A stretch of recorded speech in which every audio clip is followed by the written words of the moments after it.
থেকে দিলীপ বলছি।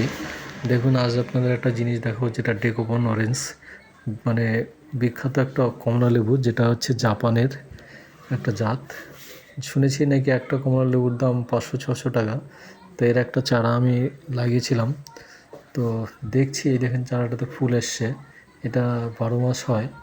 এই দেখুন, এখন ভাদ্র মাসেও ফুল আসছে কমলা গাছে। তো এটা 12 মাস হয়। দেখুন কমলার গাছটা।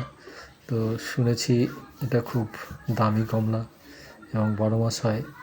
তো খেতে কেমন জানি না, যখন ধরবে তখন খাবো, দেখবো এবং আপনাদেরও জানাবো। তো দেখুন, এরকম গাছ আপনারা লাগান, তা আপনাদেরও হবে এবং খেতে পারবেন। তো আমার ভিডিওটা যারা দেখছেন তারা প্রত্যেকে চ্যানেলটা সাবস্ক্রাইব করুন এবং শেয়ার করুন প্রচুর পরিমাণে, এবং লাইক অবশ্যই করবেন, যাতে পরবর্তী ভিডিও আপনাদের দেখাতে পারি।